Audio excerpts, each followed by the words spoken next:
Welcome back, NoDQ Galaxy, to a brand new special Father's Day edition of the NoDQ review number 242. I am Virtue, being joined by this week's elite panel of NoDQ, and I believe we have the NoDQ review private chat up to almost 20 people. We're trying to get more people in there that we can rotate these panels and have some fresh opinions coming forward, so stay tuned for that. I am Virtue, of course, the moderator, being joined by Aaron Rift, Jeff Meacham, Walter Cruz, and Josh Mansfield is back. Gentlemen, how's it going on this Father's Day? Josh, I will start with you because the last time I came in when I was late, you jumped off, and now we're on a video again together. What's up? Busy day. Had a friend of mine, three of my friends were ordained priests yesterday. So today I was at one of their first masses. My friend John, his first mass today was in the choir. Just got back from a Father's Day dinner with my sister and her dad. So, I'm here. I'm pumped for this. And, it's going to be a good night. As Jeff likes to call me, I'm the Meltzer of the multiverse. But instead of 5-star matches, I give you 5 shots of Fireball. Oh, God. Here we go. Oh, he's going to do a Fireball. And Josh, hey, when you go to get a haircut, get it like mine, because then you won't have to worry about combing it. Yeah. Just saying, it's a little short, but it's that hot season coming up. So. Josh seems to forget that we're not on the Jeff Meacham Network tonight, so we shouldn't be having the alcohol 2 minutes into the show, but, we'll see how it goes. All right, Josh, I'll come back to you shortly. Walter Cruz, the new reliable one. I don't know. I guess Big G used to be that guy. He's still, I don't know, maybe he can redeem himself going forward, but I know he works a lot. So, Walter, what's up? Especially now. I'm doing well. Happy Father's Day to everyone out there, including pet parents. That counts because that's important. That's right. Yeah, it is. So I'm just ready to go. We got some good topics, and this week has been interesting. So I'm ready to go. Thanks for being here as always. Like I said, you're the new Mr. Reliable, and can you hold that championship down? We'll see. Jeff Meacham on the show, who wasn't quite sure if he could be on tonight because it's Father's Day. But you know what? Once he saw one of our topics, he's like, I'm going to be on the show tonight. And here he is. Jeff, what's going on? It is finally a warm June day here in California. It's been pretty June gloomy up until the last couple days. So it's good to see the sun actually come out. Not so much for my fair-skinned self, but I'm inside, air conditioning's on, and I'm on the NoDQ review. It's always a good Sunday when I'm on the NoDQ review. So let's get her going. Stay tuned. We'll be coming back to you as well. Absolutely. Aaron Rift with the AEW shirt coming off of a debut of Collision, which I'm sure we're going to talk about a little bit tonight. Aaron, what's going on? I'm doing good. Since Josh Mansfield had a little bit to drink, I guess I'll take a drink too. Nice. Anyways, it has been an interesting week. Not just what happened with the Bloodline, not just the debut of AEW Collision, not just Josh Mansfield writing a certain column about a certain guy who says brother and getting quite the reactions on social media. Hulk Hogan has done nothing for wrestling, according to Josh Mansfield. Chat room, what do you think about that column? I want to know your juicy thoughts. Was it the best column or the worst column? We're going to be on for No DQ history. I need to know this. I need to know. Chat room, fill me in. Virtue, we were going an hour and a half anyway with me and Walter. Now we're going at least 2. I thought Virtue was going to throw that at him as like one of the sneaky topics he does. I was going to try to avoid it. Started right with it. All right. Well, there you go. Mr. Tito and Virtue have been going at it on Twitter. It's been an interesting week. We've had drama in the IWC, and I've been getting emails all week back and forth between Tito and Virtue. It's driving me crazy. I'm losing my sanity, but this hopefully will be a little bit of a time to decompress and just talk wrestling with everybody, have some civil wrestling discussions with some intelligent fans, as the Iron Sheik might say. So that's right. And my new thing going forward, instead of spamming Aaron's email, I'm going to send him one email every day for the next year, but it's going to be like a positive picture or just a nice, hey, I hope you have a great day today. Go on a nice hike. So I got a whole plan that's going to make Aaron refreshed to see an email from me every day going forward. Anyways, let's begin. Now, it's Father's Day, and our middle topic, which we're going to talk about in a little bit, are the best memorable fathers in wrestling over the years. So I want the chat to kind of think about that, because I want to make sure we cover all those father figures, whether it's legit or on screen. We did that with Mother's Day a little bit. So we're going to respect the fathers coming up here shortly. Stay tuned. See my cliffhanger there. But we're going to start first hot and heavy with the Bloodline. Ladies and gentlemen, we knew happening, okay? We knew that eventually we're going to have like this big rift, not Aaron, but with the Bloodline, based on everything that's happened since WrestleMania. And Jey Uso, and it was very cleverly done, by the way, on SmackDown, kicked Roman Reigns, sided with Jimmy, and they are currently the Usos outside of the Bloodline against the Bloodline, which is just Roman Reigns, Paul Heyman, and Solo is still there as Roman's muscle. And this is going to be, I think, a fun summer with this. Gentlemen, thoughts? I think we kind of figured this was going to happen at this point, but it's official now. So, Josh Mansfield, I'm going to start with you since I haven't been on with you for quite a bit. The Bloodline Civil War for the summer of 2023, here we are. What do you think about this? It's official. It's not just speculation now. Freaking finally. I was so... Jay sold me a ticket. When he turned to Jimmy and said, "You're out," he sold me a ticket that he was siding with Roman for at least another month. And then he's like, "I'm out too." Super kicked Roman. Oh, it felt so good. It felt so good. Wow. I'm ready for this. And they announced on SmackDown Lowdown, we got Usos versus Roman and Solo for Money in the Bank. I'm pumped. I'm ready to see the Bloodline implode. Roman loses belt soon. Then he can go away for a bit till maybe like Royal Rumble or something, then come back. But the Bloodline imploding like this, Roman has to lose the title soon. Waiting till Mania 40, that's too long. It really is just too long.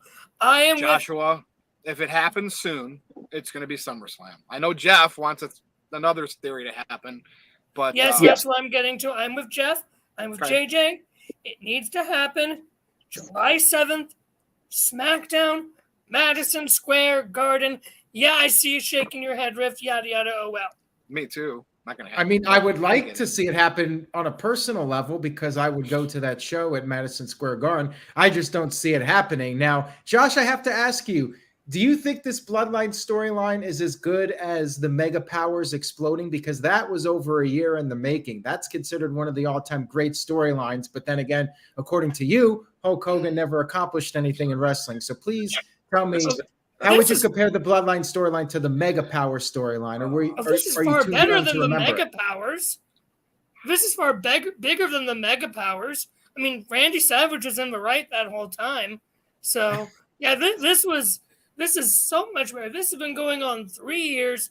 This storyline, perfectly done. Absolutely amazing. So, yeah, this is bravo to everyone. Roman Reigns, Paul Heyman, Jimmy and Jay, they should all win Emmys for all this. Seriously, It is that good. Now, wait a minute. I appreciate Josh saying that and pumping up my boys. Yeah. But I mean, I'm going to disagree with you. The Hogan was like one of the biggest influences ever in the business. But anyway. I got to say something here, Josh. The Hulk Hogan, Randy Savage storyline. So do you think when Hulk Hogan was trying to prevent Elizabeth from falling over when she was up on Randy Savage's shoulder, you think he was actually trying to cop a feel? Is that what you think? Well, duh. It doesn't matter what you think, Mansfield. So you think Hulk Hogan was being a pervert with Miss Elizabeth when he tried to like pat her butt? I mean, doesn't the sex tape from a few years ago tell everything? Well, I guess you probably studied that very closely, didn't you? Heck no. Jeff, how many were in the Silverdome at WrestleMania 3? I mean, the fake amount, but we know it was still a lot. 93,173 was the listing. You're telling me Andre the Giant alone drew 90+ thousand fans into that Pontiac Silverdome in 1987? I mean, it's Andre the Giant for crying out loud. Okay. Okay. So Andre gets all the credit for it. Okay. You guys are gonna destroy me tonight, aren't you? So, Josh, I'm sure we're going to Jeff bring already this up destroyed again me throughout the last whole night. 2-hour show that we'll probably have tonight. But any more thoughts on this Bloodline scenario? Now, obviously, we're getting a tag match at Money in the Bank. Right. Roman will be defending his title, I'm sure, at SummerSlam. I know you want it to happen at MSG beforehand, but this is what we got right now. Bloodline, no titles on the line, by the way, because drama like this doesn't need titles. So as much as maybe Yes. I would have thought that would have been cool, like they can have those titles with the guys that maybe need those titles. The Bloodline doesn't need them. So anything else you want to say before I pass it along, Josh? Only thing I gotta say is that they are definitely the fact that Roman had all 3 belts on SmackDown instead of just the one. That still to me says that one belt is just a Roman Reigns belt because they haven't gotten rid of the other 2. That's what that says. Or to me, that's a are Roman the belt. are the 2 titles that Roman had now Paul Heyman belts? So Paul Heyman has some bling bling to carry around with him, while Roman has the 1 championship that represents both of them. Yeah, I don't know. don't put that out into the universe, please. Paul Right. Heyman having a championship? No. No, Don't you put but that like on the they're universe. Roman, they represent Roman Reigns, but Heyman holds them as trophies. I get what you're saying, but it just doesn't make sense having the 3 belts when the 1 is supposed to be the title now. Okay, Why can't Paul Jeff, have his own your turn. championship? He did more for this than Hulk Hogan did. I mean, fair enough, but I still want to see Paul Heyman having a title. That's like Vince Russo having a title. No one wants to see that. They're gonna That already destroy happened, you, Josh, like Hogan destroyed his back when he slammed Andre. Master. all right, Jeff. Over to you. We got Civil War going on with the Bloodline. It is wonderful to see. Oh God, that angle's horrible. It has been wonderful to see it. It has been built very well. It did take longer to get here than we did with the Mega Powers, but I knew the Mega Powers were going to be watching it back as I did because I wasn't a fan at that point. Watching it back all those years later, and it was just a thing of beauty. How it built, how it started, how it the Mega Powers exploded. But this one was thorough. It was played out very well over a much needed long period of time. And I agree with Josh. The moment for me wasn't Jey telling Jimmy he was out. It was Jey saying he was out too, giving Roman the kick, which, okay, we knew that was going to be a thing. And we even knew that Jimmy would defend if Solo tried to intervene. But when Roman got back up and they both kicked him, it was like, oh, man. And Dre makes a good point. The Civil War in this country, in the United States, was not actually civil, nor was it a war. It's actually a skirmish, if you look back in history.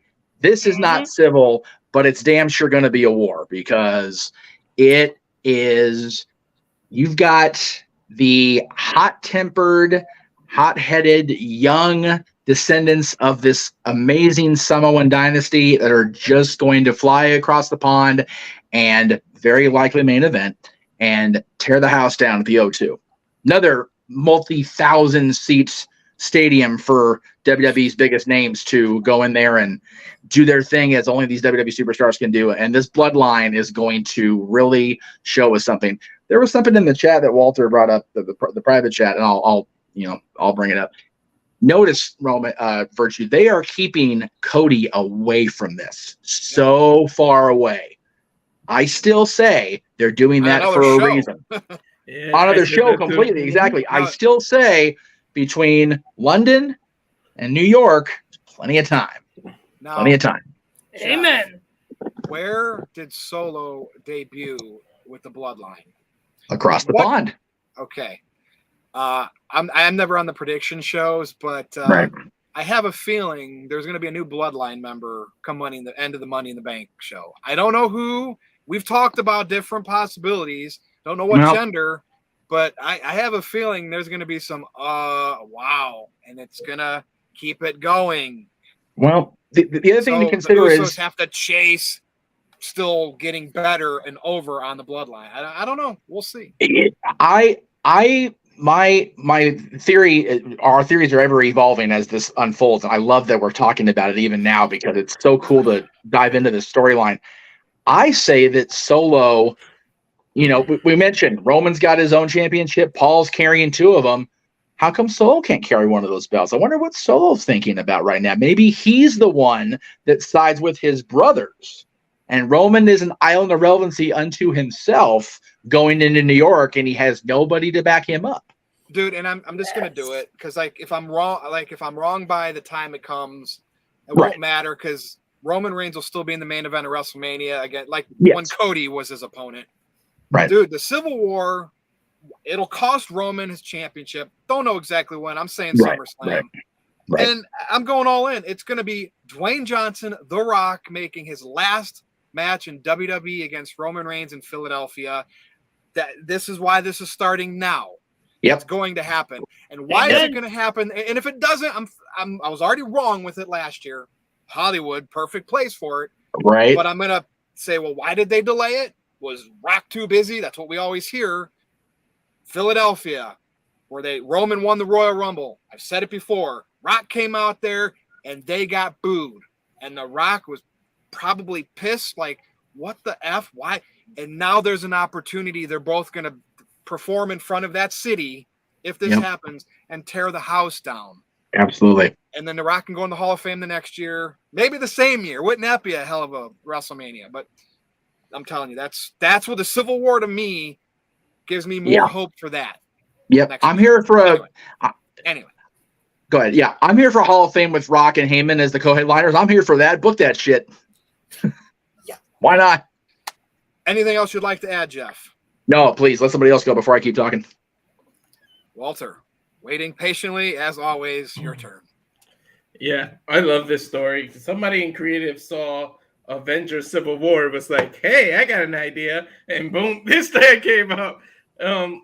But I didn't think Jey would get. I thought they might tease it. Like they kind of kept talking about it last SmackDown, like 2 Fridays ago, and they didn't do anything. It was kind of like they left us hanging, and then they pulled the trigger this week. But I didn't think we would get this tag match this fast. Like I really thought it would be like Jey versus Roman first, then Jimmy versus Roman, and then they do the tag. But they jump right to the tag. So it's like, here comes another turn that we might not see coming. Because I really would think that Roman would run through the first 2, then lose the tag match, and then Solo finally says, screw it, I'm sided with my brothers, and the whole, he's on an island of relevancy by himself. That's what I thought was going to happen. But this kind of threw me for a loop that they're doing the tag match first. So I don't know where it's going, but I'm all for it regardless. I hope it does lead to The Rock, like you said, because then it's not about the titles. If he loses the titles before that, then it's more about the family name, and then that's what should be important between The Rock and Roman. It's more about who's ahead of the table. And I know The Rock, if The Rock comes back and everything, I'm still one for saying Roman needs to go over and be true to I'm the head of the table. The old, and I think that's what would happen, and you need no title obviously on Roman by then. And I don't know. They could create I'm not going to say a Hogan Rock scenario, but it could get to levels like that if they play it right, if it happens. And like I said, and if Rock's going to come back just to lose for anybody, it'll be his own family. He would do that for his own family. I mean, there has to be the whole last match scenario with The Rock. We've never officially had it, the whole Hall of Fame thing, and this is the best time to work with a family member to do it. Yep. But you know what? I was talking about this with JJ not too long ago. What if they actually have The Rock beat Roman? Because then at that point, how can you argue he's not the greatest ever? He's beaten all of the faces of the eras that he can beat at WrestleMania. Austin, Cena, and Roman now. How can you even touch that with a discussion? You can't. Never say never. It's still going to be the word arguing because it's all subjective. Because exactly, like to me, the greatest ever is Undertaker, and I'm never going to get it between Undertaker. It's definitely subjective. But man, the discussion would be wonderful amongst everybody. Beats Roman at a WrestleMania. It's going to be twice in a lifetime. They'll fight again the next year. There you go. Roman can beat him. Didn't that happen with? Yeah. Yep. All right. Or imagine the Rock beats Roman and then Solo beats him and you make Solo the instant star. There you go. Hey, so many possibilities. So many threads can be pulled here. I love it. And we will see. All right, Walter, you all good with that? Yep. Over to Aaron. We do have a few super chats. Nothing about Hulk Hogan yet. I'm hoping somebody's going to say something in a super chat about Hulk Hogan, but we'll see. Mr. Tito is here despite his 25th falling out with Virtue over the past 6 months. Mr. Tito sent in $2 and said, Bloodline needs to be retooled like the Nation of Domination. At Virtue, you did mention the idea of maybe more members being added to the Bloodline. Maybe Roman Reigns gets some new muscle to help him out and we get a few new characters introduced. But regardless of what happens, I could definitely see this civil war continuing. Cody Rhodes, he predicted it several months ago. He said one by one, everybody was going to leave Roman Reigns. And I think once Solo walks away from Roman Reigns, maybe that's when Cody decides to show up on SmackDown, and he says that he pulled some strings and the trade was made, and he's now on SmackDown and he's coming for Roman Reigns and that champion. Remember, Triple H did mention that there was the possibility of trade, so we cannot rule that out. Even though Cody is not going for Money in the Bank, maybe Solo leaves Roman in the near future. We'll have to wait and see. Well, no, Aaron, here's the thing though. When Lesnar was in that Money in the Bank, how many were promoted for that match that year? Was that last spot? Did he come in and fill somebody's spot, or did he just come out and join the match? He just showed up and did his own he thing. just showed up. That's not in Cody's character. Yeah, that's not really in Cody's character, so they probably won't do that. But I mean, I don't know. We'll see. That'll make Cody look kind of weak though, to wait till the Bloodline devoted to finally go, oh, I'm getting my title shot. Yeah. Or it's smart as hell, one or the other. Yeah. Exactly. We do have some more super chats here. Dwayne Atkinson sent in $2. Thank you, Dwayne. Says, is Rikishi getting involved or just trolling us?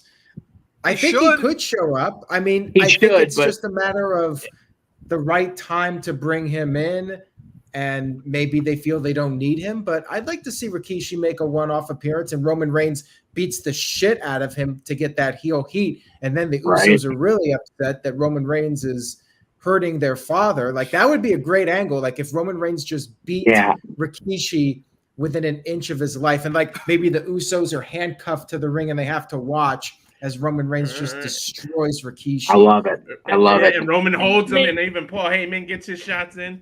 Maybe that would have caused Solo to turn. I was going to say, the way you do that is have one of the other 4,500 Anawahi boys, I don't know how many there are at this point, I'm just rough estimate, come in and attack Jimmy and Jey, and that starts to wear Solo down, slow but sure. And then when Rikishi comes in to try to make peace and Roman lays him out, that makes Solo go, all right, that's enough of this shit, and just spikes Roman right in the throat for attacking his father. One thing to attack his brothers, because brothers fight. You attack the old man, oh, no. Maybe Roman tries to make Solo take him out with the Samoan spike, and instead Solo hits Roman. I mean, there's a lot of ways this can go. There are so many good scenarios. And yes, I will always agree that the Mega Powers was a huge WrestleMania moment, but this Bloodline thing, it has so many onion style layers that you can keep peeling. Put your hand down, quit coming like Hogan, you kiss ass. There's so many layers to peel off this onion that I can watch this for another year. Like, I would be invested. I would. It's wonderful. There you go, Mr. Tito. He's absolutely right. Jacob Fatu. Yeah. Jacob Fatu is legit crazy, and he's more aggressive than either Roman or Solo. Bring Jacob Fatu in. I'm here for that. Psycho Jet Black sent in a $5 super chat. He says, seriously, do you think the Bloodline storyline wouldn't have been great if Vince McMahon was still in charge of creative? I trust Triple H more. Well, I think they probably had a lot of this already figured out before Triple H took over. But I feel like Sami Zayn said something in an interview that things might have gone different if Vince was still running it, and he's not sure if it would have ended up the way it did exactly. Josh? I think Sammy said he was trying to do the Bloodline stuff. He did not get on screen with the Bloodline until Triple H took over. Right. And that's when it took off, and Triple H saw the momentum in it and went full steam ahead with it. This would not have gotten like this had Vinnie Mac still been around, being as out of touch as the old Sex Pest is. First of all, Roman Reigns wanted to be on screen with Sami Zayn. So no matter who was in charge, if he spoke up, Sami Zayn was going to be on screen with Roman Reigns. Now, how it would have played out, be still in question. But so that was good business at Roman Reigns.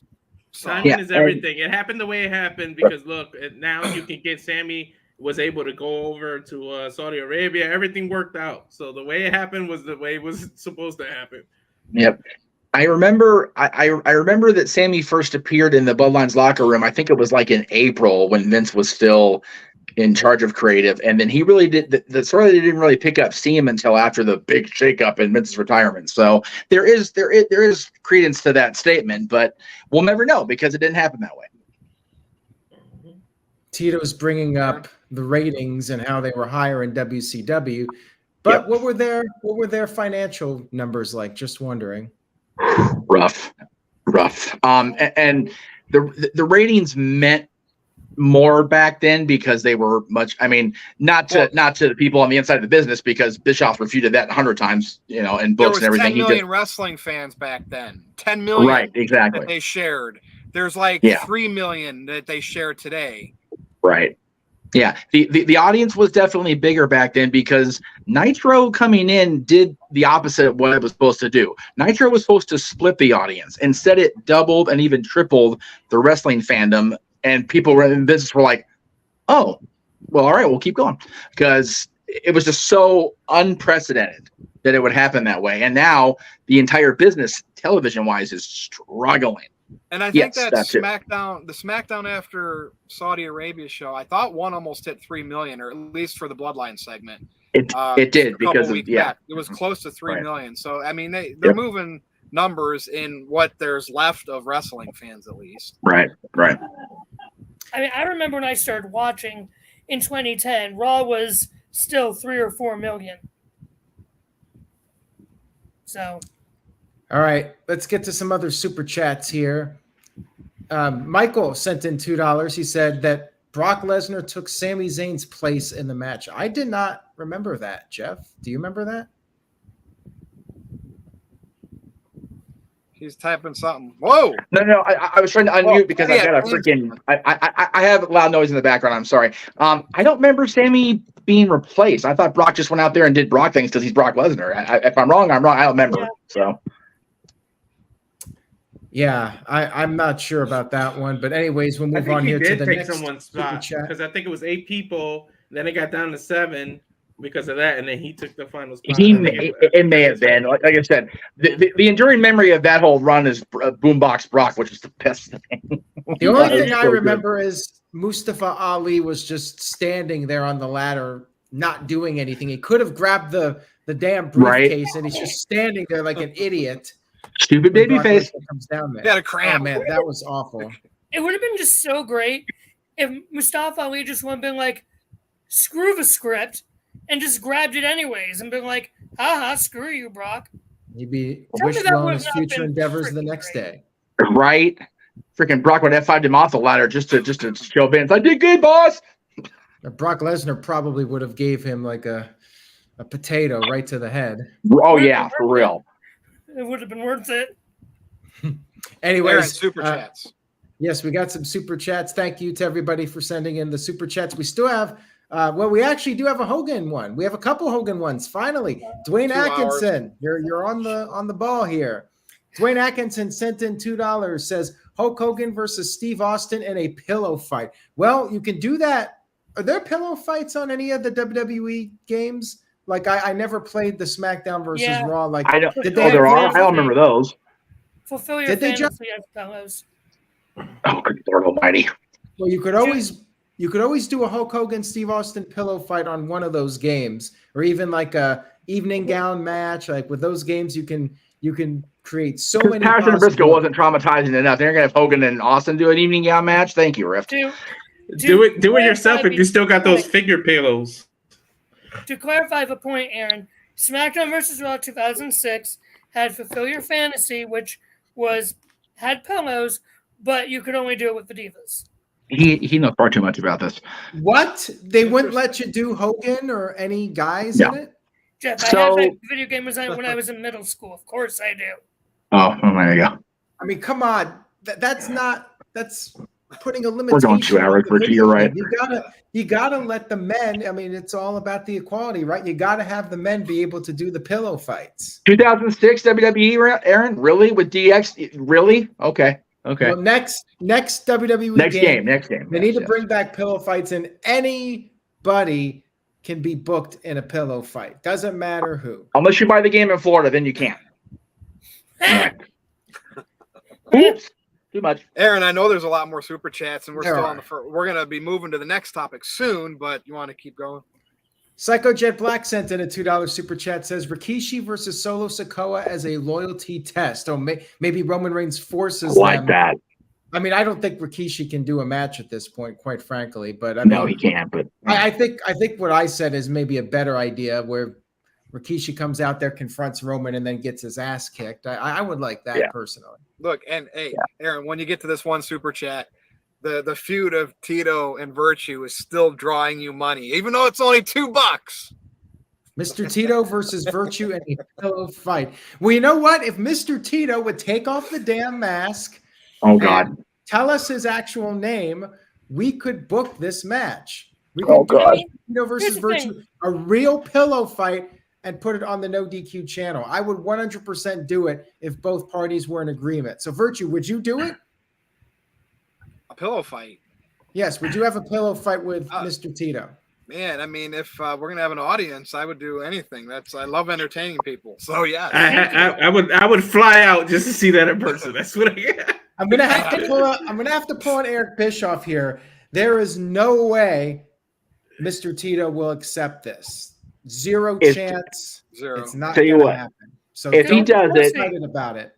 If he does it, book it in Philadelphia. That'll guarantee I get to go then. Mm-hmm. All right, let's get to the next super chat so we can move to the next topic. Dwayne Atkinson sent in $2. Thank you, Dwayne. Says the Bloodline has more views than Hogan knows best. I mean that's 100. I'm not gonna argue with that one. That's accurate. I mean, we all know Hogan doesn't know best. I think I've seen one episode the whole entire time it ever aired. I kind of liked Hogan Knows Best. It was entertaining for the train wreck that it was. And I liked Hogan's Celebrity Championship Wrestling with one. That was fun to watch. And Danny Bonaducci and all those guys. Of course, his buddy Dennis Rodman won it. Jeez, who would have thought? Well, once I found out that shows like Hulks and like the Osbournes has that soft scripting to it, it was like, okay. Yeah. Whatever. And wasn't he in some like lifeguard type beach, some crap? Baywatch. No, not Baywatch. What the hell was this show called? Thunder in Paradise by the guys from Baywatch. Yeah. And wow, that did as good as Baywatch, didn't it, Terry? That show was crazy. But who said Hulk Hogan never did anything?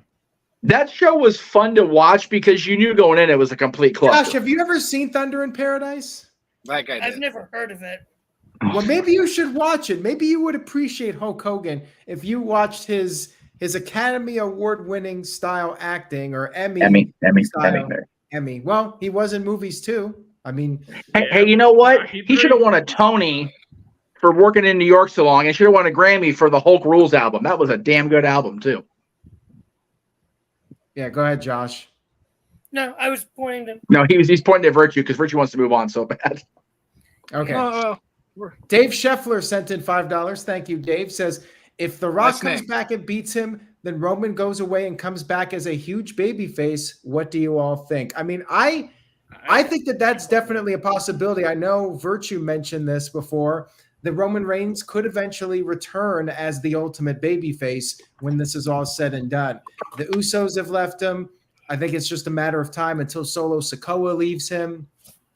And then will The Rock step in? Will Cody Rhodes step in? And Roman Reigns finally drops the title, gets humbled, and has to come back and start a new persona and a new chapter in his career. Maybe Roman just steps away from wrestling. Maybe he goes the John Cena route and calls it a career and goes to Hollywood. Who knows? But I do think he will go babyface before his run is all said and done. I do think Roman Reigns will have his redemption.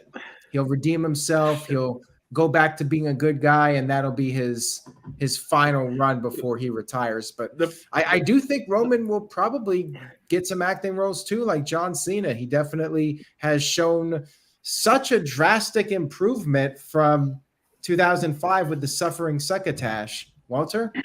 2015. You know what the problem with that is? Once he's babyface and everybody loves him, everybody's gonna be begging for the reunion of the Bloodline with them all those faces. There you go, just like the Shield. But they always like they always come back, so that'll be more T-shirts, more money later. Look, I want Roman to lose that title because when it happens, Aaron's site traffic's going to go up. We're going to probably have 150 live viewers on the review that week and triple of views. I want it to happen. We need a boost instead of the same old slow burning stuff we've had lately in wrestling. Yes. All right, so we are caught up with the super chats. Okay. I think we had our fair share of discussion about the Bloodline. We talked about Hulk Hogan. We'll probably talk about more with Hulk Hogan here in the next topic and beyond. So, Josh, would you say Hulk Hogan is the best father of all time? I mean, look at what he produced. Nasty Nick and Brooke. I mean, you like Brooke, right? You're a man. I mean, middle school, early high school me liked Brooke Hogan and TNA. I will not lie. All right, there you go. Fair enough. But I mean, him as a father, no.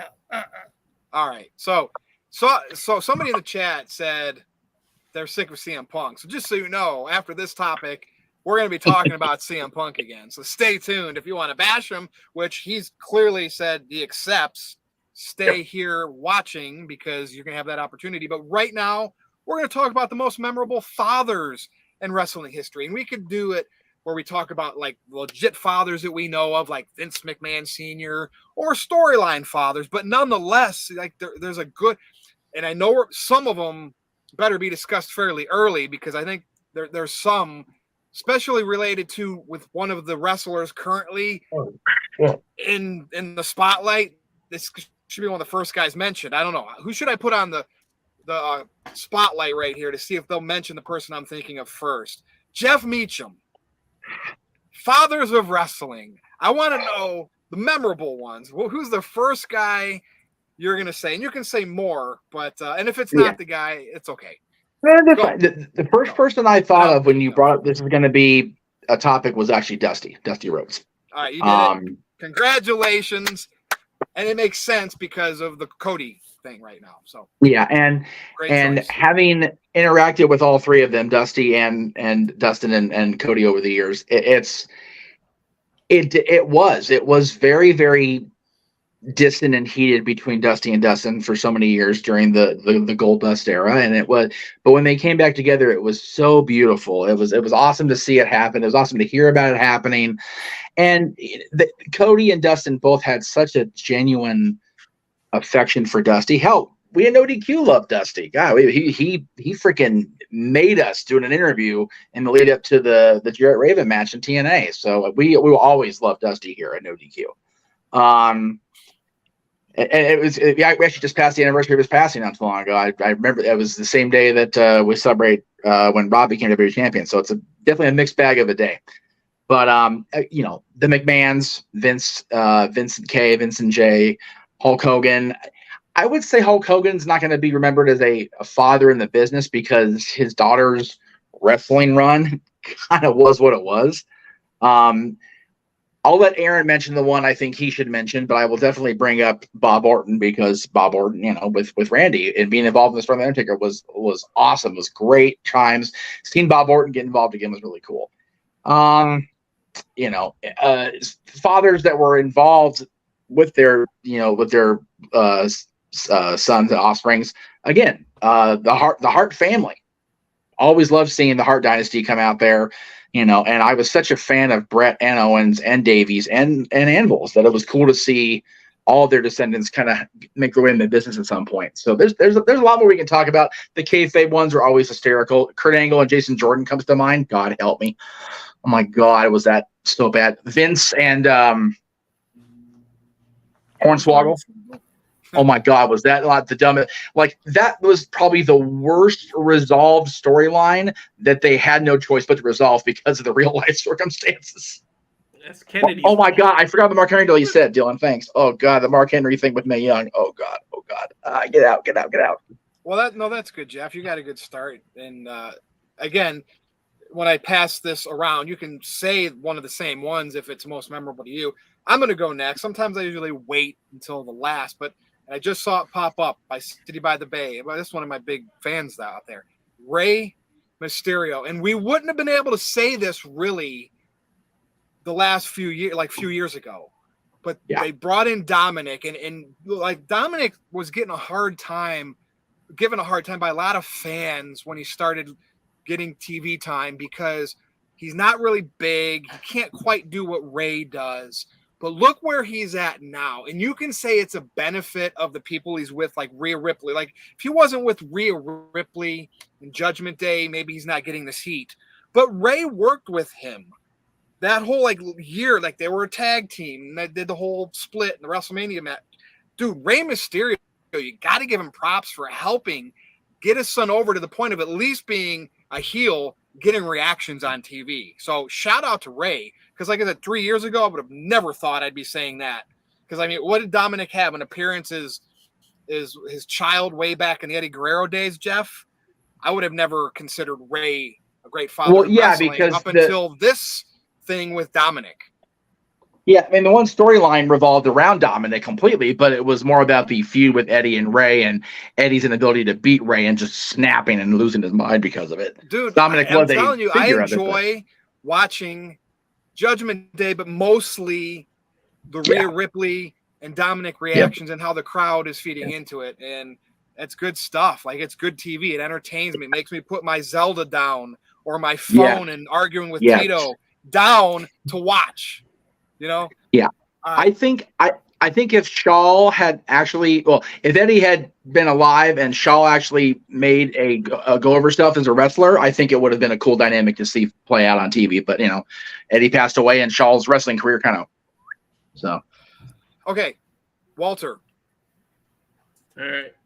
Storyline wise, as creepy as this was, it was funny as hell and it was good television. But remember Al Wilson when he was on TV? Oh my God! It was about Tori, and it was between Tori and oh my God, why can't Don Marie? Don Marie, yeah, that was some hilarious ass TV. I don't care what anybody says, and that was Tori's real dad, which is scary. Yeah. Did he have on storyline? He had a heart attack because he took the Viagra or something. Yep. Yeah, it was hilarious.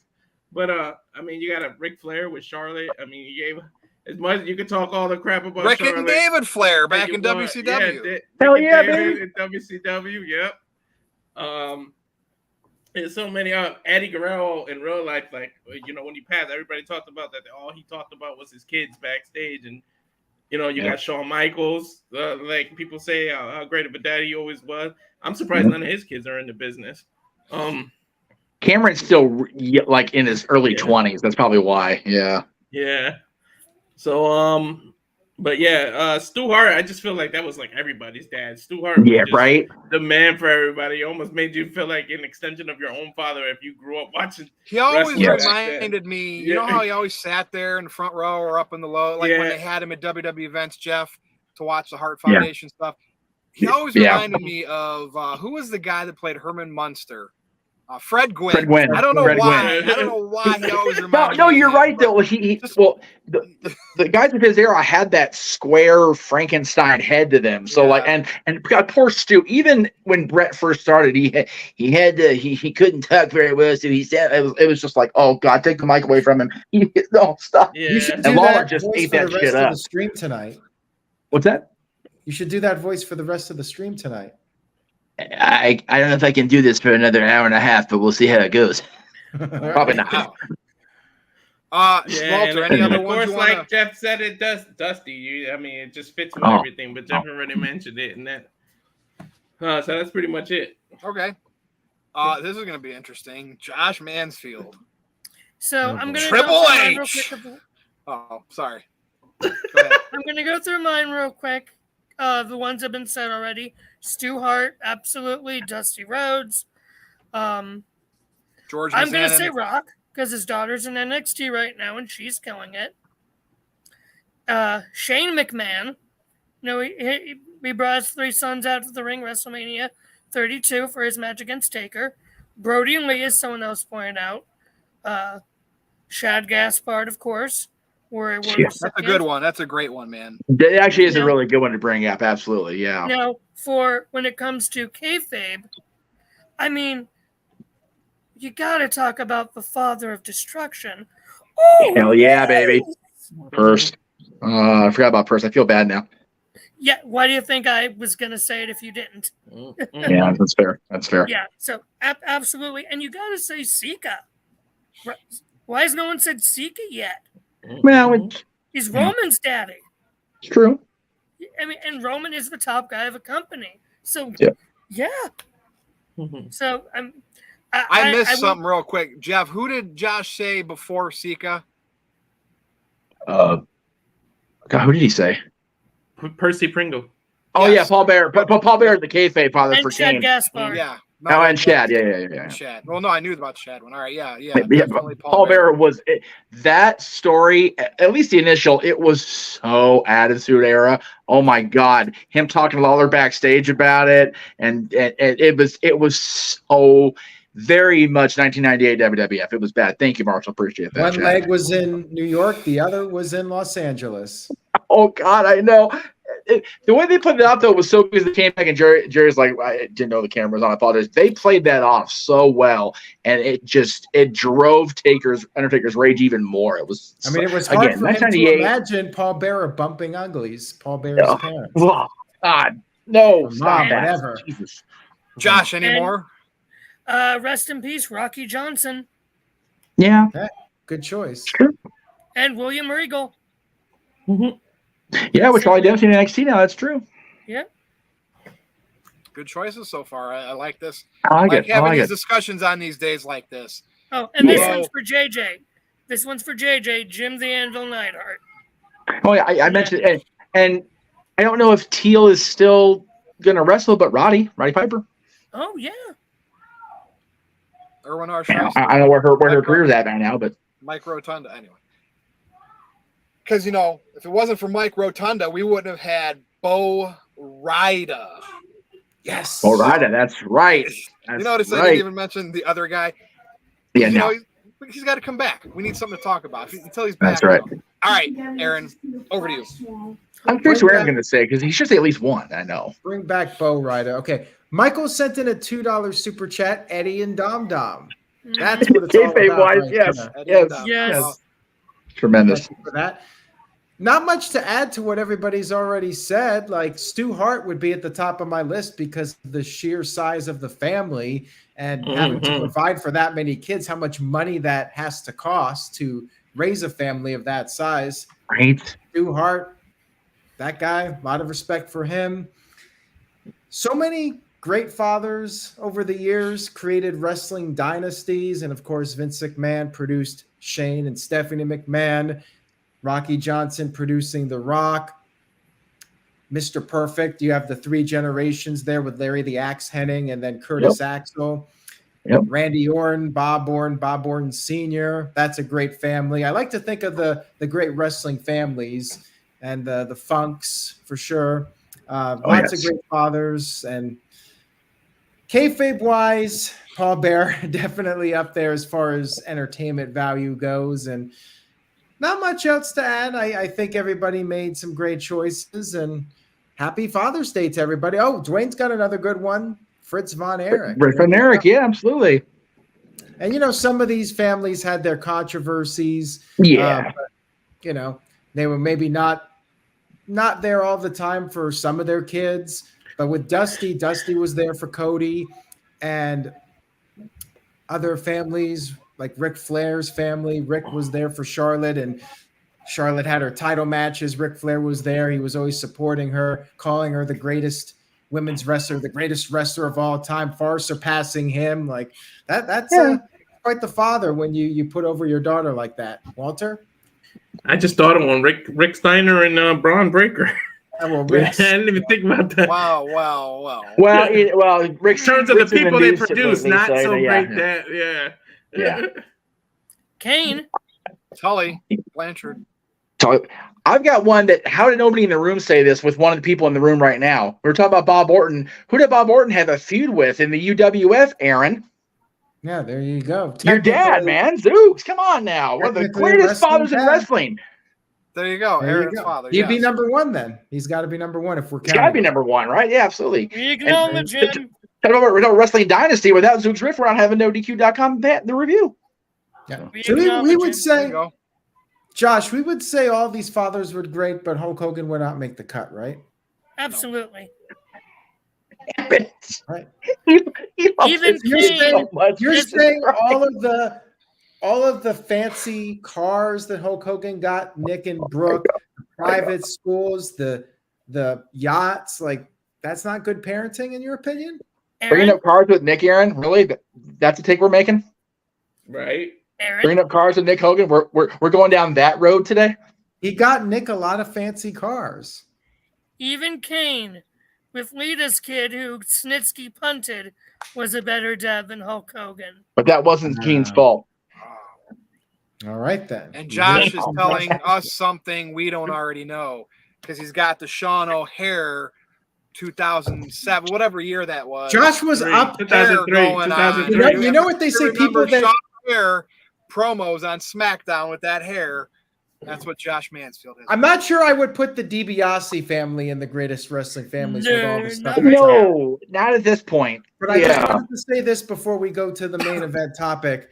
Josh, you look like maybe you've been busy with stuff, and I know you mentioned the stuff earlier, but I'm thinking maybe like some people, you bash something, but deep down you're actually a big fan. And I wonder if maybe you were up all night watching Hulk Hogan's DVD, the Hulk Still Rules 2-disc set. And you can deny it and say you don't have that 2-disc set, but I'm not sure I believe you if you tell me you've never watched Aaron? it. I will say this. I have that set somewhere downstairs from when I was a kid, when I first started watching. That I will say. I also did not go to bed till 4 o'clock because we did not get done with open mic night until 4 o'clock in the morning. And I went right to bed because I had to be up for mass today. So Ooh. Now, have you, Wow. Josh, have you Almost heard slept in. Have you heard Hulk Hogan and the Wrestling Boot Band? Because there's a song called Hulksters in Heaven. Like, what kind of never father? heard it.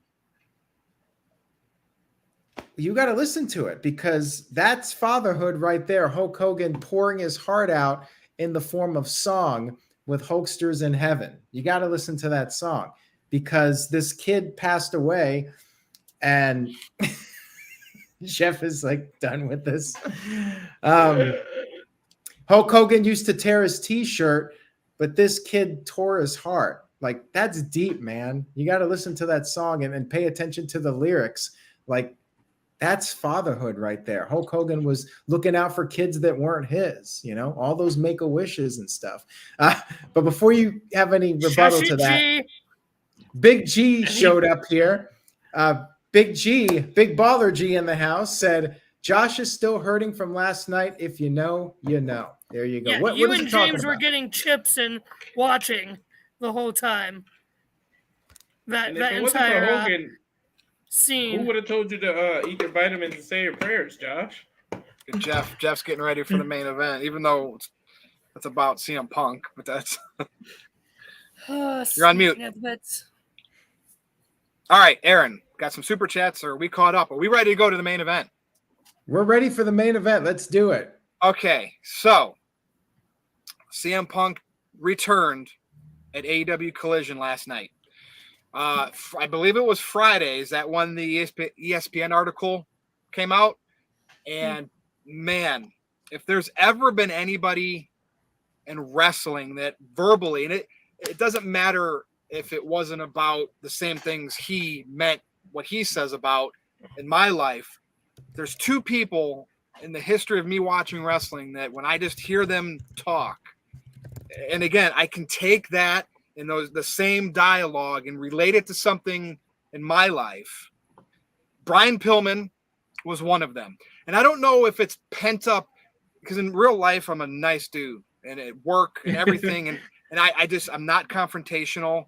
And maybe because of that, when I do this, I talk about wrestling on Twitter, I let all of that Brian Pillman stuff in ECW out.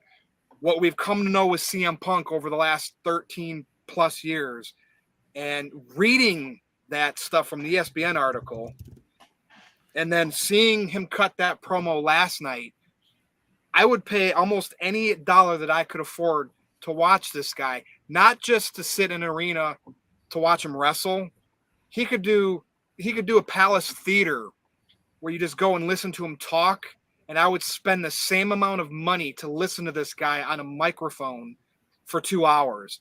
And that is CM Punk. He is absolutely incredible at what he does. I know Aaron wanted to see him wrestle MJF, and let's see what happens. He had that title that he never lost in a bag. So let's see what happens there. But I was telling Aaron, I'm telling you, he needs a promo. He needs a promo. That's what I'm going to connect with. And I love that the fact that I got that last night. I didn't care anything about that 6-man tag match other than to see what his ring rust looked like, because I was bought into the whole Collision episode just by that first 15 minutes. I don't know about anybody. So you can say that I'm a CM Punk mark. I'm a Phil Brooks mark. The dude's blocked me before because I said he's a master carny, and that was a compliment, but they don't like that fans know that shit, right? So he probably blocked me because too much knowledge. But I'm telling you what, man, if you react to him, that's all he wants, whether you like him and hate him, which he said last night. Who wants to talk about CM Punk first? And if there's one guy I'm going to put up there on my entertainment pedestal with Roman Reigns, it's CM Punk. And like I said, I don't even ever have to see him wrestle. He could just talk. Walter Cruz, you got the CM Punk logo behind you. Your turn. Oh, yeah. If there anybody, CM Punk and The Rock are just two people that could just have you hanging on every word during their promo. I mean, the way he did that, and the line of the night for me was that I'm sorry that you, the only thing softer than you are the wrestlers you like. That just, like, I almost stood up literally in the living room and freaking cheer that. It was like the best line ever. So I'm glad that he's back. It was smart to do now I see why they did the 6-man tag, in case they can hide any faults or anything going on to get the little ring rust out off of him, so they can hide any details. Did he not look good in that one sequence where he came in towards the end of the match, where it was a bunch of the swinging neck? Like, dude, that looked, because you got to still look good in the ring, or you're going to get called out with today's wrestling fans. That was good. Like, he looked good. You know what I mean? Yeah, but they were protecting it. They were protecting it. Yeah, he looked good, and my anxiety was on 100. I wanted Samoa Joe and him to just tangle up so bad. When they finally got, I was like, yes. Like, I was really like, this is and then, like, the way they played it through the crowd, the way he, like, held his hand, what was that, for like 15 seconds before they tagged him, and FTR was just looking around whether to do it or not, and getting all the crowd behind him, and like only he just know someone beloved in their hometown as much, like Bret Hart in Canada. That is how Chicago is with CM Punk. CM Punk can literally sit in the ring in Chicago, talk shit about the Bears, the Blackhawks, the Bulls, and deep dish pizza, and people will still cheer his ass. Like, that's how much Punk has it in Chicago. And Walter, do you know why? And again, even when this is going to be interesting when he's not in Chicago, because if he's going to be a tweener, where in certain cities he can be a baby face, but if he's going to get the booze or more booze, if he's in elite territory, he can work whatever crowd he needs. He says whatever he says with conviction to get people to react. Yes. Aaron and I have said this, and Jeff, for since the Roman Reigns getting pushed initially. If you're quiet and you're crickets, that's the worst thing in wrestling. Yeah, but if you give them noise, they can, and it's working for Dominic right now. They can, the company, the wrestler can work with that. Exactly. I mean, it's to the point, like, look what The Rock had to do. They wouldn't shut up and cheer his name. He had to call them on live TV in WWE. Like, it just, that's how big people are with him. Like, well, to be fair, that wasn't on live TV. That was during the filming Paige's movie after we were off the air. But in front of freaking whatever it was, 20,000 people of us at Staples Center. He did that because he knew they wouldn't get through the scene. They were having a scene with Punk's wife in it. They had to do something. Mm-hmm. And Rock is so smart. He's like, all right, call this shit right now.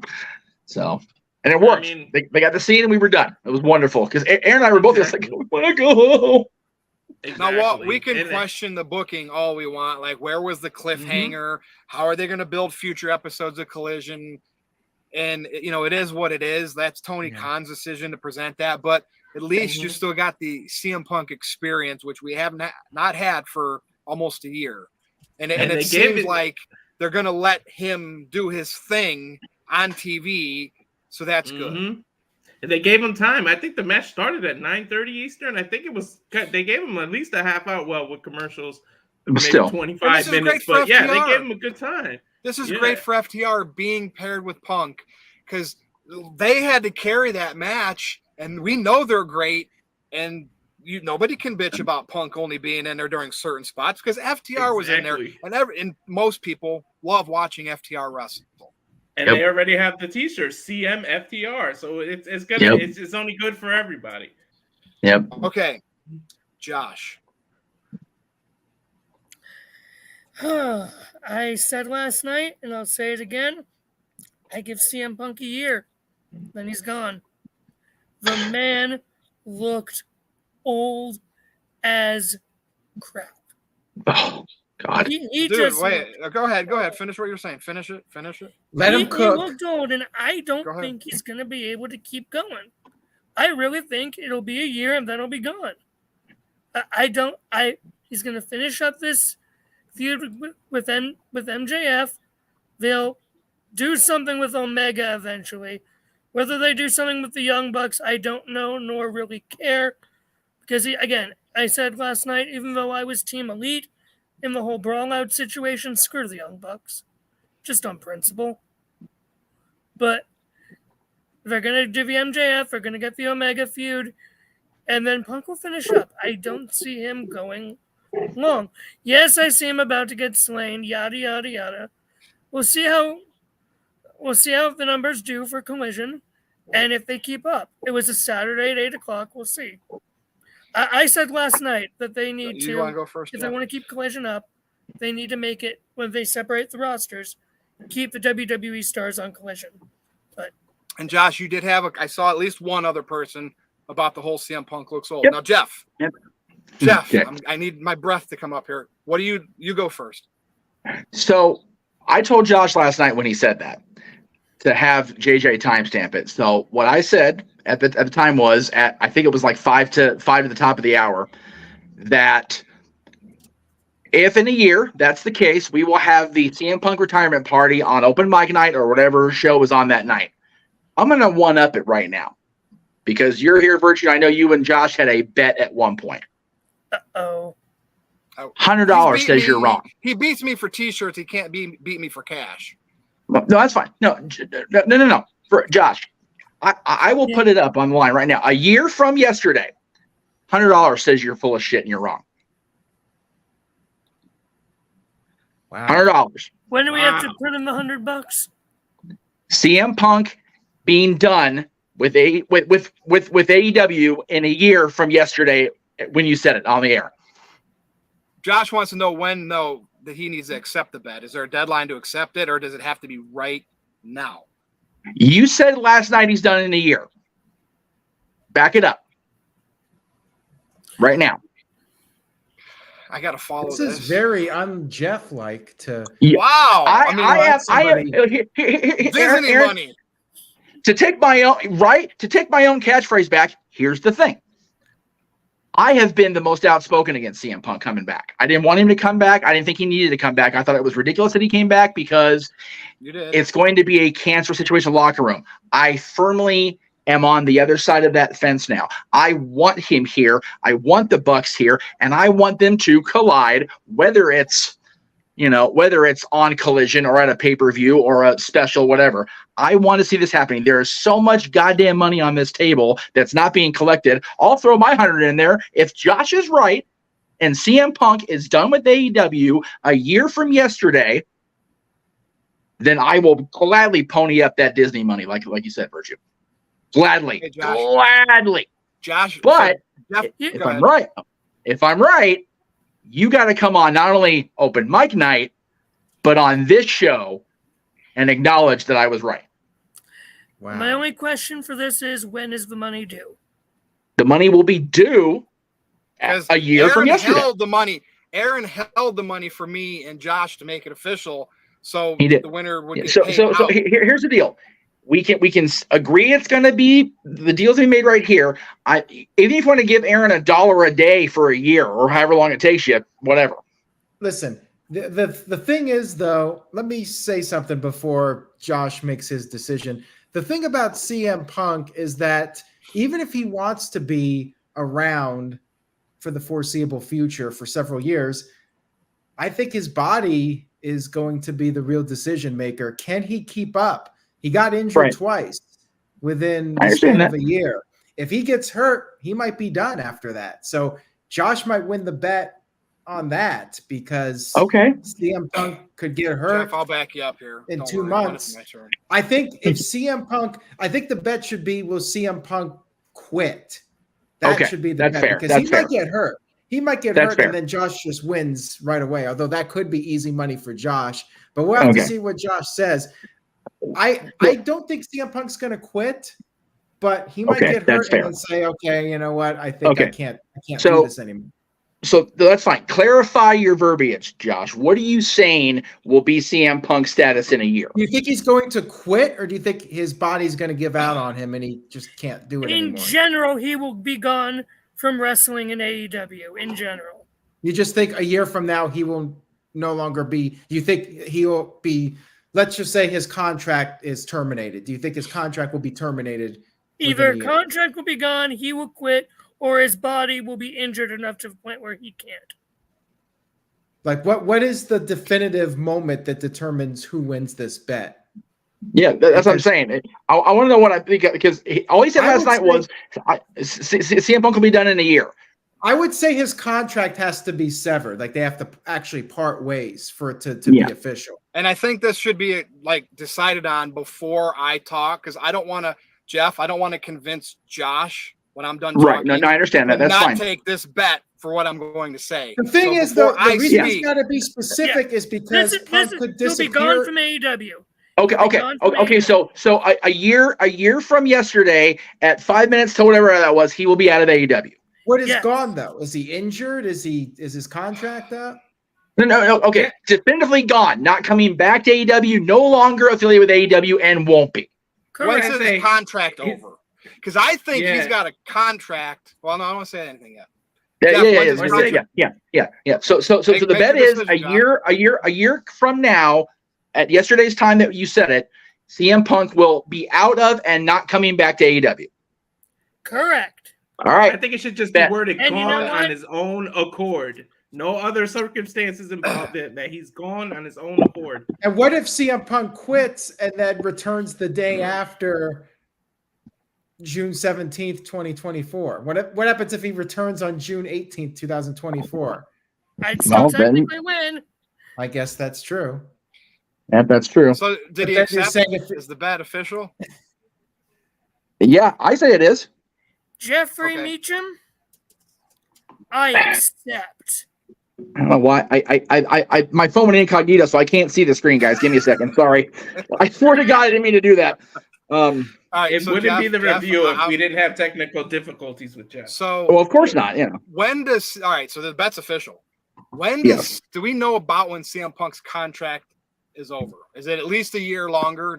We know details on how long it was when he signed, because I believe I think that the only way he's going to leave is when it expires, or he gets his legal team to terminate the contract. I think when he signed with AEW, and you would think that Tony Khan's dad and everybody else would say, you can't make a deal like that. I think he's got a no terminate clause in his contract, because he would have been gone based on what happened last year. So first of all, Josh, and this is the problem that I have with wrestling fans today, not all of them, But the ones who want the goddamn Dave Meltzer 5-star 30-minute match ratings. When you saw CM Punk last night, the only thing I saw that he messed up on is that during his promo, he stuttered a couple words right in the middle of it. He was excited to get those words out. He stuttered. Okay. I didn't flaw him for that. It's a promo. During the match, he didn't come in and work like you want him to work, like you want wrestlers to work, so you can go ooh ah during 30 false finishes. I said that they were going to bring it. They brought him into the 6-man tag to protect him. He came in, did his hot spots. Did not look old when he was in there. The whole swinging neck breaker stuff, it was like a 2-minute sequence, looked great. CM Punk could work another 5 years because if he can work smarter, don't give people a match every week on Dynamite like you want Seth Rollins to give you and defend the World Heavyweight Championship because you want wrestlers to wrestle 30 minutes every damn show. Okay? Old school wrestlers would work the least amount of times that they could because they had to do it every night, and they didn't go out there and give you 5-star matches. It was DDTs, punches, headlocks. I want CM Punk to work like Stone Cold Steve Austin did after he broke his fucking neck. Okay? Well, there it is. There it is. There's the one. Punk comes back and works with these people where he can work smarter, cut promos, build heat, make you want to see a pay-per-view. And then if he does have enough in him to give you one match at a major event, then you can have your 20-minute match. And that's where, because if he's getting hurt, right, he was trying to give you all your AEW match type shit, Young Bucks, Adam Page type shit, and he kept getting hurt. Come back and work smarter. But you as a wrestling fan will bury that and you'll say, he doesn't have the work rate he had anymore because he's not working the amount of length of a match that I want and doing all the moves that I want. I want smart CM Punk to do what he needs to do to protect himself so we can see him on TV for years to come. And I think he realizes that now. His buddies, FTR, they realize that. And I'm sure they're all on the same page so Tony Khan can get something out of that big contract that he gave CM Punk, who he probably pays more to the CM Punk than any other wrestler that he has ever had. You got to get value back on it. CM Punk's going to be there longer than a year. Again, I don't know when his contract expires. That's right. Kind of what it's contingent on. But I don't need to see every damn time he's in the ring that he has to please the wrestling fans. Right. I want CM Punk to have one really solid wrestling match where he, builds up his cardio and he can carry a 20-minute match. That's what I'll pay $50 for to see once every 3 or 4 months. Roman's kind of in that zone. Roman looks great in his matches now because he doesn't work that much. Punk needs to do the Roman Reigns plan, and you'll be screwed if that's exactly what's happening, which is my hunch based on what I saw last night. If CM Punk gets a Roman Reigns type deal, maybe we see him more because he's willing to travel more just to cut a promo. I'm telling you, you'll be screwed on that bet. And I don't need, like I said, once or twice a year does CM Punk have to give me a match like you want from him every night. Yep. Because he's CM Punk. He's done all of that. Anyway, that's Virtue. My piece. That's my piece. Yeah, Virtue. You made 2 points. I'll make, and then I'll let Josh. I promise. I don't even know if I got everything out because I forgot. Waiting for you two to make that bet. What was the one match that Big Dave gave Punk 5 stars for? Do you remember? John Cena. Does anybody remember a single goddamn spot from that match other than John laying out Laurinaitis? No. What was it about? A story. Okay. The story and the finish. The story and the finish. Exactly. Which is what Punk kind of said in his promo last night. It doesn't matter what I do to win. I won the match. Yeah. Like I'm booked to win. Yeah. Like that's what matters. Yeah. That's what wrestling used to be. You didn't care about the match. You cared about the finish. Exactly. The biggest spot of that match was John Cena laying out Johnny Ace at ringside. That was the best thing of the night for me personally. You also brought up the point of, working a certain style. Why do you think wrestling became kayfabe in the first place? Because the guys back in the 1910s and 1920s were wrestling and grappling and realizing, if I cauliflower my ear or if I break a bone or something, I can't make money. I can't work. I can't feed my kids. I can't, take care of my family. Boom. And it's the wrestlers like the Bucks and Adam Page that want to be the idiots that go out there and do the crazy matches every night to win that niche audience over. And like, that's not the wrestling business. Like, that's not, nope, Josh. It's not. It's about working. Like, go and watch, like, even Kurt Hennig, he was one of the greatest workers of all times. And his big matches, like against Bret Hart, whoever they were, it was like at a pay-per-view. And then he wrestled jobbers or shorter matches and didn't give you all that stuff where he hurt his back. Yep. That's how wrestling used to be. Rick Rude was the same way, and those guys still got hurt. Even Flair Steamboat, as great as that trilogy was on TV, both of them have said the matches they had at house shows were 100 times better.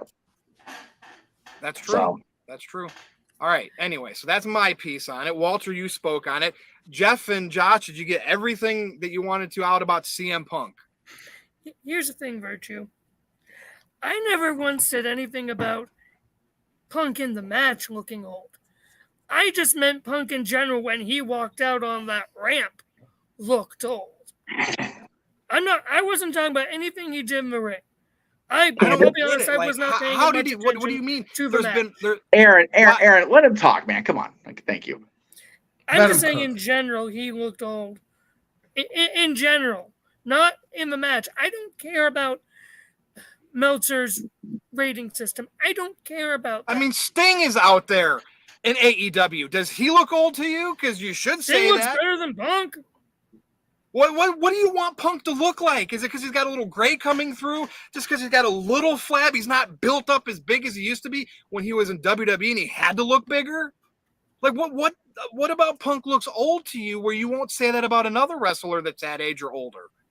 Because you just want to be that guy that hates Punk. Because it's a hot article potential for you to say what you said about Hogan, which made no sense.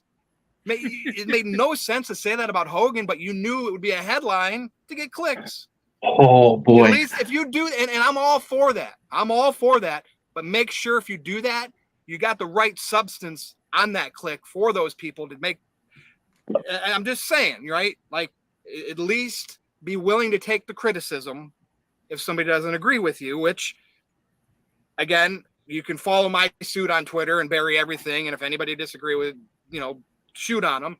But in real life, face to face, be able to retort back and forth if somebody does disagree with you.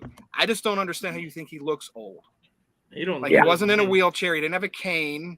Like, God rest his soul, but Andre the Giant in 92 or 93 coming out with his crutch, that looks old.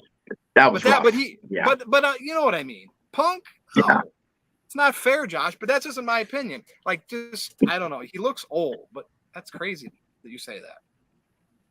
Jeff, anything else you want to add? Because you gotta look clean for work, Jerry, and I gotta look clean for work, Jerry. And the Kings didn't go past first round of the playoffs. That's why the beard's not here. That's really what it is. Anyway, yeah, I again, nobody was more outspoken against CM Punk coming back than I was, because I didn't think it was going to be good for business. And what I should have said, and what I will say now, is it's not good for the business of the locker room toxicity. And even that I may be proven wrong. We'll see how it goes. I've got a year for sure now. So, Josh, anything else? I won't cut you off, but I'll let you go. I'm good. And that's good. Like, we need people to be able to retort back and forth, right? Like, I didn't bury you. I'm just sitting there questioning why you thought he looked old. You listened. You could come back to me later, right? And shoot me a direct message. If it's on Twitter, right? Some people can't separate me like this versus what I do. But I've met let me know. Like, if you think of something you couldn't think right here on why you think, like, let me know. I want to know. Like, you know what I mean? Like, maybe you see something that I didn't, and I can go back and watch it. And I'll be like, oh, shit, Josh. Okay, I get it. I see. But that's just a bold claim. And, I mean, how old's Punk, guys? 45, 46? 45. I mean, there's wrestlers that are in their 50s still doing it. And Chris Jericho. I know not every wrestler has to be stacked. I know in WWE it benefits you when you look that way. But let's be honest. Josh, how does CM Punk look any different than Sami Zayn besides the tattoos? They got the same body type. That's the same body type. Because CM Punk lets his gray show a little bit more.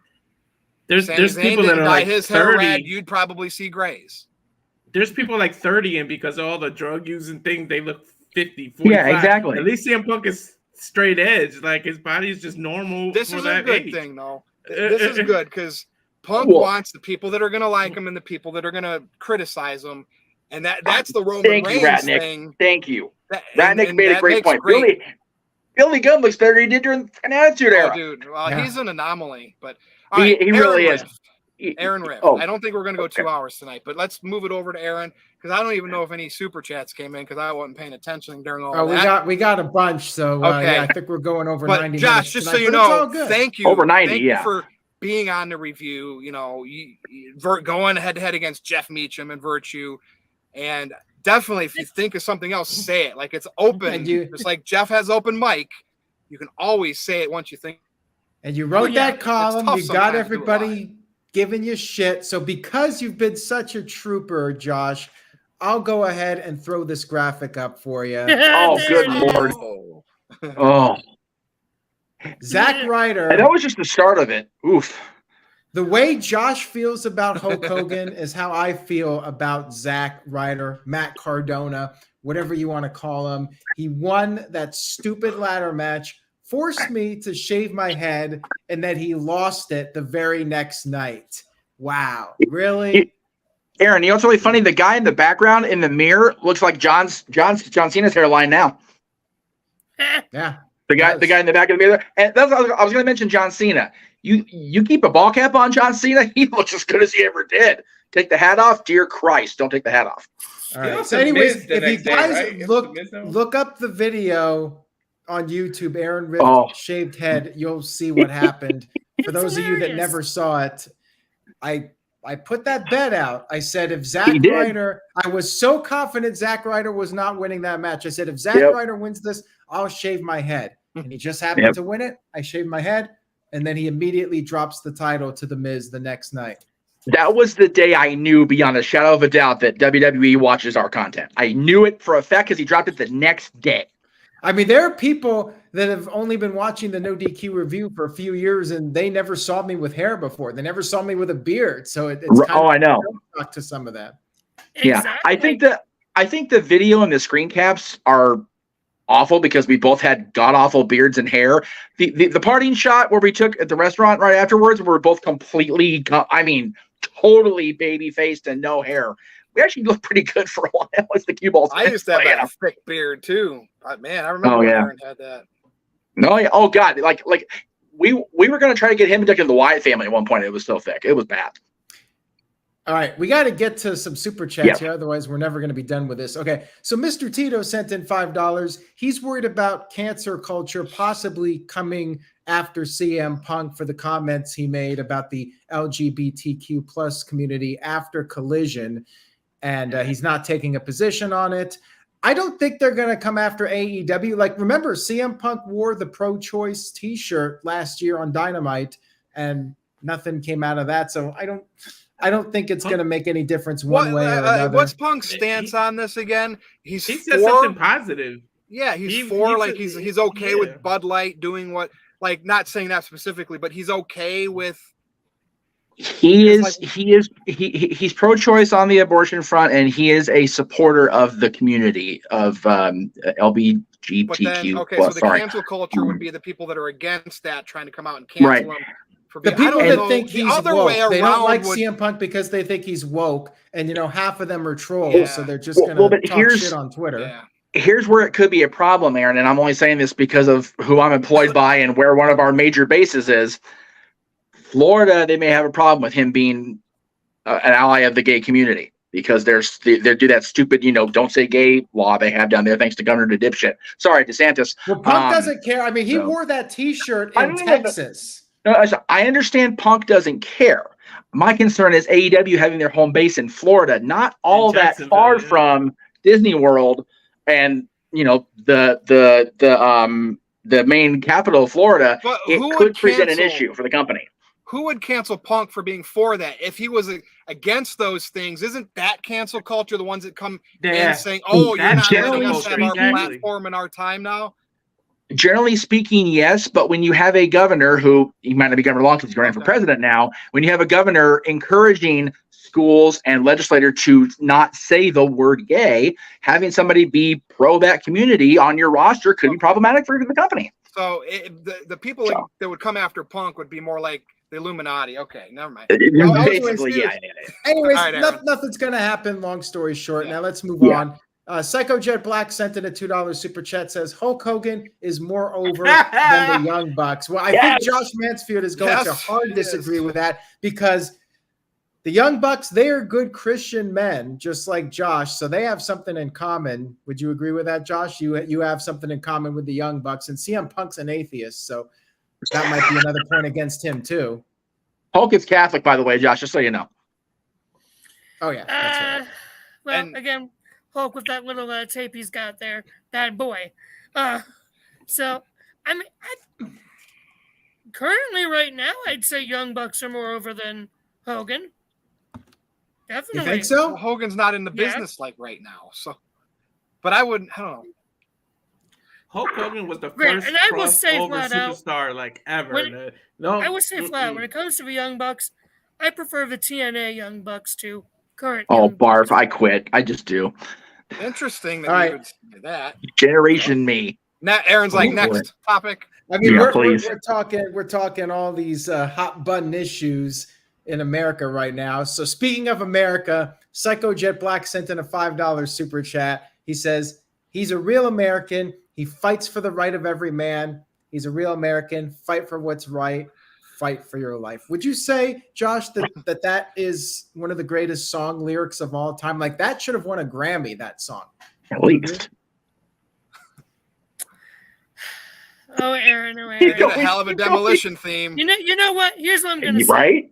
If somebody donates $20 to NoDQ Towards the 100 you're going to lose to I Jeff. will sing what? Nothing. Nothing. Well, If anyway, somebody donates $20, go ahead. I'll sing that line. all right, well, Oh. Josh, homework assignment for you. After this is over, whether you like Hogan or not, I think in order to be able to have a true, legitimate opinion on Hulk Hogan, you have to listen to the Hulk Hogan and the Wrestling Boot Band album from start to finish. You can find the songs on YouTube. You have to listen to Hulksters in the House. Check it out. Check it out. When the going gets tough, the tough get rough.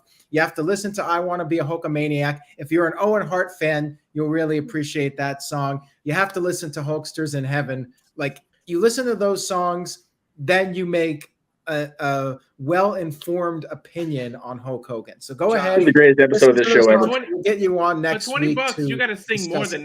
that. Right? You can't just sing that one line. You got to at least do the. Because you won't get demonetized for singing it without the music. It's the music if we play Right, it. right, Aaron will right, get in right. trouble. Now, Josh, I was you gotta gonna sing play a little music, more I than just that. do it a cappella. Josh, I'm really Oh, not trying poor to Aaron pick on Virtue you. trying so hard. I I'm know. not trying to pick on you tonight, but so Hogan helped Vince McMahon create the sports entertainment era, which made wrestling more popular than it ever was in the 80s and early 90s. Then he went to WCW and became a heel, and wrestling got up to 10 million people combined watching it every week. And that's mostly because of Hulk Hogan. He basically gets too old, leaves the business. The John Cena thing happened, and wrestling's declined, at least in the United States, on how many people watch it every week. It's really hard to say Hogan did nothing for the business. I mean, You know, it's crazy. I Jeff, don't after all these years, Jeff Meacham is still a fan of the One Warrior Nation. Hogan was The Rock before The Rock. He was that crossover person. He was in movies. He was in Rocky 3. He was doing everything. So you can't say Hogan wasn't like the biggest thing. We're not really talking about the context of Josh's article. I just got what you said, Aaron. Sorry. Details he listed, because you need to I go know, over Jeff. to the opinion section. Sorry. Takes Go a over to the while. opinion section on NoDQ and read that for yourself, so we're not spoiling his whole article, obviously. Yes, And then you can yes, comment, yes.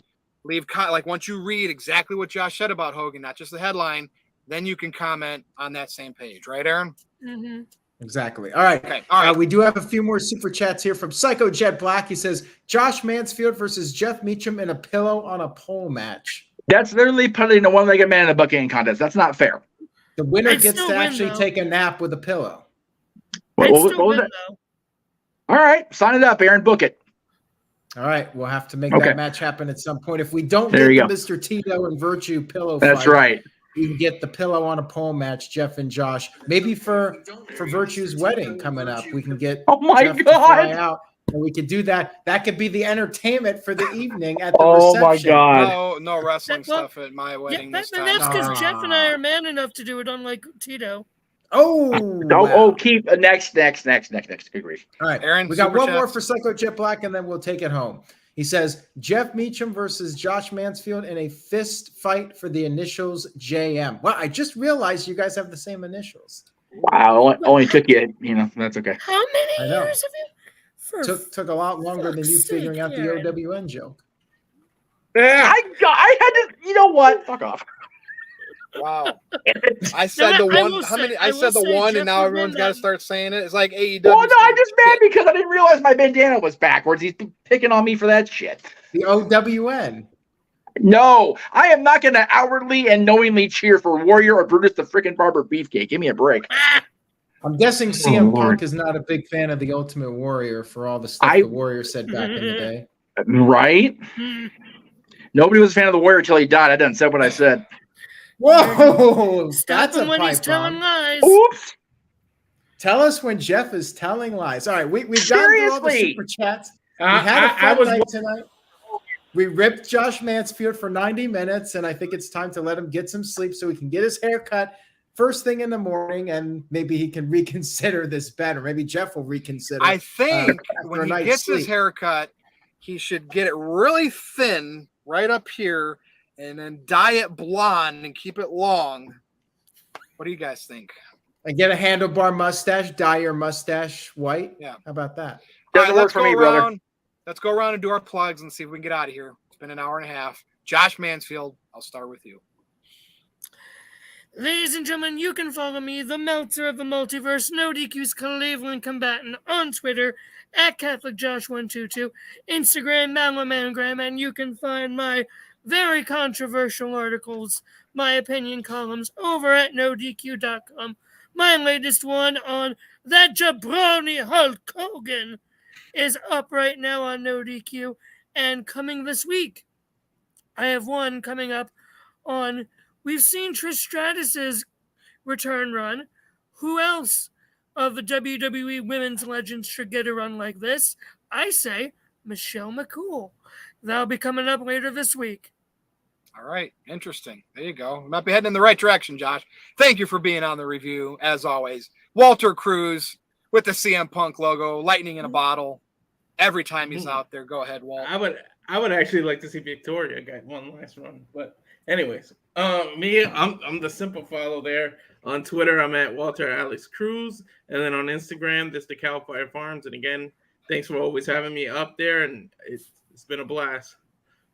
All right. Thank you, as always. And I always want to give a shout out to everybody of the past that might be on in future reviews, like Colin Andrew, Yes. Robbie Weiss, Jargo, the whole crew, Son Goshaku, and everybody Big else. G. And we're probably going to have some fresh faces. Big G. That's right. And good. I'm glad I kind of forgot him for a second there because look what Aaron did. Nice. All right, Jeff Meacham, over to you. Well, I'll throw up a plug for all the YouTube channels within the multiverse of media. There we are, the Jeff Meacham Network, Custody Studios, which, by the way, if Josh has a column about Michelle McCool, you can hear JJ's retort on that coming up very, very soon, no doubt. Simple Man brand, James' channel, NoDQ.com, of course, the Greg Cherry brand, and our newest addition to the family, Rangers of Wrestling, our buddy Datilla, who is based here in Southern California. And we met at Dynamite, officially met at Dynamite at the Forum here, the fabulous Forum. They will all be back in or officially part of the multiverse the Monday following Money in the Bank. So July 3rd, we are moving forward full speed ahead. I love it. Thank you for being on, as always. And that Of bet is course. official. Always happy then, to be right? here. With you and Josh, CM Punk has to last till what day? June 17th. I think it was in the first hour, was it? Because we were still doing the thing with Aaron, right? The recap. It was. Or was it later? Open mic night. Okay. I'll check a time set, but it was June 16th, 2024 at whatever time it was. JJ, hey, you know what? We went long last night too, JJ. I'm exhausted myself. So Now, what Yeah, if they spent halfway an hour and a half through? destroying me, JJ. What if halfway through Punk is still there, but then Jeff's like, man, I don't know if she's gonna make it. But Josh is like, shit, I think I'm gonna lose. And you both have doubts. Are you both able to cancel the bet? If no, it is $1 a day. Well, it's less than $1 a day in a year. I got this. I'm fine. okay, all right, Aaron. over to you. You guys might have to make a cut on your McDonald's dollar menu meals. Right, exactly, man. Get them teeny tiny fries. There you go. You have to go with the single hamburger instead of the double hamburger. No. Anyways, shout out to Psycho Jet Black, who left a very generous $20 super chat, and he's been super chatting all night. He is the unofficial No DQ super chat champion. Psycho Jet Black, absolutely. we very much appreciate you. You bring the entertainment with all of your funny questions every week, so thank you for that. Much love to Psycho Jet Black. No, Josh, you're not going to sing. We're trying to get the hell out of here. Okay, I thought that's what Psycho was doing that for. He may have been, but we're trying to get the hell out of here. Well, Josh, you can send us off before we lose all of our viewers. Go ahead. Tell us about Hulk Hogan in song. Oh, we're gonna have me do that now? That's what you said. Well, we're I gonna have never a just long started time. We're gonna have a Here's the Hey, lyrics Josh, at the beginning. we're gonna have a big rotation of the review coming up. So I don't know when you'll be on next. So it might be a few weeks. That's fair. Virtue, wrap us up, and then Josh can do whatever he's going to do. Yeah. To sing us off. All right, so follow me on Twitter if you dare. I almost need a straight t-shirt for that. At NoDQ_Virtue. Go to NoDQ.com/merch to check out all the merchandise. All the Virtue shirts are there. And I'm hoping Aaron Riff, the 4th of July sale, if they have one or whenever, has a new NoDQ review shirt up that says moderator with the Virtue NoDQ stamp on the back. Hopefully, we'll see. But that is it, NoDQ Galaxy. I'm going to let Josh, I don't know if he's going to sing or what's going to go, but take us off the air here. When it comes crashing down and it hurts inside. Gotta take a stand, it don't help to hide. If you hurt my friends, then you hurt my pride. I gotta lend a hand, it don't help to hide. Why I botched it. That's it. American, fight for the rights of every man. I am a real American. Fight for what's right. Fight for your life. Brother.